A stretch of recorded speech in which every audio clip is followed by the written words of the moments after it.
Olá, galera da etapa 3. Vamos para a nossa revisão ali na página 15 do nosso material. São 18 questões e eu vou responder e comentar cada uma, tá certo?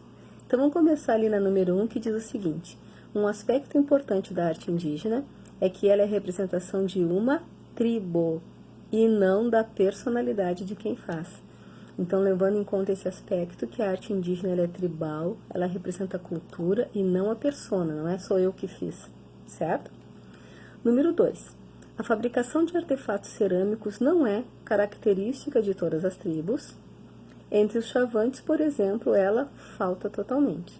Então, essa é a característica mais específica da arte indígena. Cada uma delas obedece, né, à região em que está inserida. Então, todos os recursos que existem ali é que são utilizados. Então, aqui no sul, por exemplo, a gente tem arte com porongo, né? Essas coisas de chimarrão e tudo mais. Nós temos o trançado, porque as fibras vegetais são abundantes aqui, então. Lá para cima, no Nordeste, nós temos um clima muito seco, então lá a cerâmica é bastante desenvolvida. E lá no Amazonas a gente tem a arte plumária, né? Devido àquela fauna, aquela flora fantástica que eles têm lá. Então, cada região, né, traz a sua manifestação, certo? 3. Entramos na música. O que quer dizer a palavra música? Essa palavra vem do grego e significa arte das musas.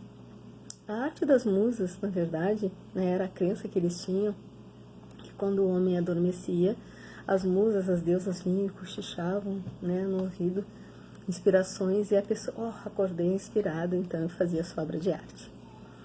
Número 4. Em que período cresce o interesse pela música profana? A música profana é a música não religiosa. Então, a gente tinha na Idade Média lá, né, o canto gregoriano, a música religiosa para doutrinar as pessoas. Quando chega o Renascimento, então é no Renascimento que a música profana, então, para dançar, para se alegrar, ela é incorporada às atividades do homem, então. Número 5. Qual o gênero musical inovador surgido no século XX e quais foram os músicos que desencadearam o processo? Então, no século XX, a gente tem aquela mudança de paradigmas, de visão de mundo, surge o rock and roll, e os 3 que encabeçam esse movimento são Chuck Berry, James Brown e Elvis Presley. Dois negros e um branco, ou seja, a união dessas duas culturas que também fez essa inovação, né? Esse som único que até então não era nem cogitado, né? Unir culturas diferentes. Então, isso fez com que o rock se tornasse um dos gêneros musicais mais ricos, com várias vertentes, com várias formas de ser apreciado. Número 6. Como podemos classificar os instrumentos musicais? Então, em 3 famílias: cordas, sopro e percussão. 7. Escreva abaixo das imagens o período em que esses gêneros de dança surgiram. Então, nós temos aqui o hip hop e temos o balé. Então, o hip hop século XX e o balé aqui século XVI e XVII. Então, foi quando surgiu essa dança, também no Renascimento. 8. Como era a dança no Egito? Considerada sagrada. A dança, assim como a arte no Egito, tudo no Egito é sagrado, porque é voltado para a questão dos deuses, né? Tudo lá é tocado pela divindade. Então, a dança também era considerada sagrada. 9. Quando surgiu a dança contemporânea e o que ela queria mostrar? Então, ela surgiu na década de 60 como uma forma de rompimento, né, ou reação à cultura clássica, um protesto, um rompimento com a cultura clássica. Por quê? Eles estavam rompendo, então, com o balé. Então, essa dança veio trazer uma nova visão de mundo, né, em que outras manifestações de dança também seriam consideradas arte. 10. Martha Graham e Nijinsky são os grandes revolucionários da dança moderna. Então, esses dois, que eram dançarinos clássicos, né, acabaram, então, criando, né, uma nova forma de se expressar. E aí vai surgir, então, né, a dança moderna. 11. Chegamos na televisão. A televisão, em sua origem, foi considerada um artigo popular? Não. Como toda e qualquer tecnologia nova, que não tem muitos protótipos, está surgindo no mercado e somente poucos vão poder comprar, a televisão foi a mesma coisa. A televisão era um artigo de luxo, somente os ricos podiam ser TV. Só no momento, então, que se criaram as redes de televisão, que as pessoas começaram, então, a assistir, se começou a se produzir, a importar aparelhos, aí sim, né, ela foi se popularizando. Mas no início só rico tinha TV. 12. No Brasil, qual foi a primeira emissora de televisão a ser fundada? A TV Tupi. A TV Tupi foi pioneira em tudo, gente. Foi a primeira no Brasil, a quarta na América Latina, com a programação excelente, tá? E ela, então, se lançou no Brasil, no mercado, num momento em que as pessoas ainda estavam, né, ligadas à cultura do rádio, né, radionovela, e a TV Tupi foi, então, a pioneira, né, em fazer telenovela. 13.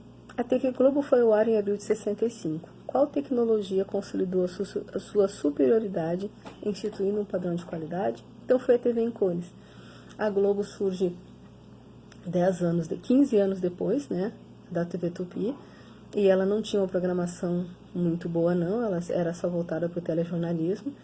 Então lá na década de 70 eles fazem uma parceria com a Time Life, que é uma empresa americana do sistema Technicolor, então começando ainda essa questão da TV em cores, e eles trazem então essa tecnologia para o Brasil, e aí sim eles, né, se tornam hegemônicos no mercado, porque essa tecnologia exige, né, uma torre de transmissão potente, e a Rede Globo começou então a ser assistida em todo o Brasil, até fora, a Argentina, Uruguai, pelo alcance do sinal.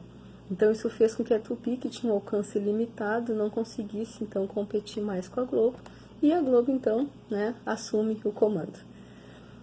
14. A telenovela foi a invenção da TV Tupi, tá? Então, mesmo que a Globo hoje seja, né, o grande bambambam das novelas, não foi ela então que lançou isso, foi a TV Tupi, que as exibia em capítulos semanais, normal, e era capaz de ousadias como mostrar o primeiro beijo na boca na televisão. Foi um escândalo. E foi só um selinho, hein? Não foi nem como os beijos que a gente vê hoje na TV. Mas na época, assim, foi, né, um furor. 15. Chegamos no cinema. Qual aparelho criado pelo francês Charles-Émile Renault foi um invento importante para o surgimento do cinema? O praxinoscópio. O praxinoscópio era um tamborzinho, né, com imagens coladas em volta e que giravam e a gente via as imagens se mexendo. Então esse aparelho deu essa ideia, né, de que se podia pegar uma imagem estática e imprimir movimento a ela, o que vai dar origem depois às câmeras, né, de filmagem. 16. Quem inventou o cinema? Os irmãos Lumière. Na verdade, os irmãos Lumière, aqueles dois gêmeos, né, o Louis e o Augusto, ou o Luiz e o Augusto, herdaram dos pais uma grande soma de dinheiro e puderam então se dedicar, né, a essas experiências com o cinema. Então eles foram entrando em contato com vários inventores, né, Alexander Graham Bell do telefone, Thomas Edison da lâmpada elétrica. Então essas invenções foram dando a ideia para ele, né, da questão da luz, do movimento, e eles foram então investindo nisso. 17. O ilusionista francês Georges Méliès foi pioneiro em efeitos especiais para o cinema. O filme Viagem à Lua, de apenas 14 minutos, que era já um longa-metragem na época, foi pioneiro em qual assunto? Vida alienígena. Esse cara, ele era muito viajante, assim, e ele teve essa ideia, né, nesse século XIX, que mais tarde, depois, só o Steven Spielberg vai retomar, né, com ET, e depois aquele outro filme, Contatos Imediatos de Terceiro Grau, e isso levou bastante tempo, porque nessa época, gente, né, como a mentalidade estava muito voltada ainda para a questão religiosa, né? Na Bíblia, Deus criou o mundo e criou a terra, e era isso. Então, alguém pensar em uma vida fora da terra, e mesmo depois, né, dos nossos séculos, todas essas buscas para saber se tem vida ou não, então, por enquanto não se encontrou. Então, essa ideia de ter, né, uma vida em algum lugar era pioneira e continua sendo também, né? Número 18. O ator abaixo conquistou o mundo com a sua atuação em diversos filmes, que o do drama comédia. Então nós temos, né, o Charlie Chaplin, né, o carinha do bigodinho, da bengalinha, do chapeuzinho, e que conquistou o mundo com seus filmes. 3 deles fizeram história. O primeiro, O Garoto, de 1921, que trata da questão da orfandade depois da Primeira Guerra Mundial, e tudo que acarreta nessa orfandade, crianças nas ruas, roubando, tendo que trabalhar limpando chaminés, morrendo de fome, de doença. Então tudo isso trouxe uma nova perspectiva, né, com esse filme, para que se fizesse alguma política de cuidado com a infância que não existia na época, né? Então esse filme foi muito importante para isso. Depois nós temos Tempos Modernos, que vai se relacionar então com a questão do trabalho excessivo, o trabalho repetitivo da fábrica, a modernização, a ausência de leis trabalhistas, né, de proteção. Então tudo isso foi sendo colocado nesse filme e mostrando então que os tempos modernos, né, nós chegaríamos a uma qualidade de vida muito ruim, né, com muito trabalho, muita repetição, pouco descanso, salários baixos, enfim. E isso é feito de uma forma cômica, né, mas que deixou o seu recado, né, essa reflexão sobre a questão do homem e sua relação com o trabalho.